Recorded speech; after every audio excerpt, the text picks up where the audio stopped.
अस्सलाम वालेकुम दोस्तों, कैसे हो। उम्मीद करता हूँ कि आप सब खैरियत से होंगे। आज के व्लॉग में हम स्टॉक मार्केट जा रहे हैं, जो पाकिस्तान का एक आलमी और मशहूर कारोबारी मरकज माना जाता है। यार, जब हम बाइक पर इसी रोड से स्टॉक मार्केट की तरफ जा रहे थे तो हमें मालूम नहीं था कि ये रोड सिर्फ गाड़ियों के लिए है और बाइक वालों के लिए यहाँ से गुजरना मना है। अचानक सामने से ट्रैफिक पुलिस ने हमें रोकने की कोशिश की, लेकिन आप लोगों को अच्छी तरह पता होगा कि जब ट्रैफिक पुलिस रोके तो चालान कर देते हैं। इसी खौफ में हम रुके नहीं ताकि चालान से बच सके, और मैं बार बार पीछे देख रहा था कि वो हमारे पीछे ना आए। ये रोड तो सीधा क्लिफ्टन और सदर की तरफ जा रहा था और उस पर ट्रैफिक भी बहुत कम थी। उन बड़ी बड़ी इमारतों को देखकर मैं हैरान हो गया। जब हम सदर पहुंचे तो हमें बहुत प्यास लगी। अचानक हमारी नज़र एक जूस वाले पर पड़ी तो हमने चीकू का जूस मंगवा लिया। मैंने जब चीकू जूस का पहला घूंट लिया तो वाकई बहुत मज़ेदार लगा। क्या बताऊं आप लोगों को, जायका लाजवाब था। यार, जब हम स्टॉक मार्केट के अंदर पहुंचे तो देखा कि हर कंपनी का अपना अलग ऑफिस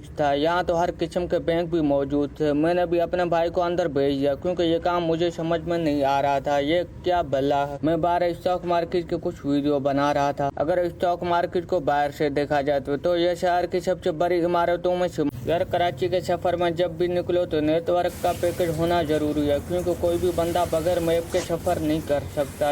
वजह यही है कि कराची के रास्ते बहुत मुश्किल होते हैं।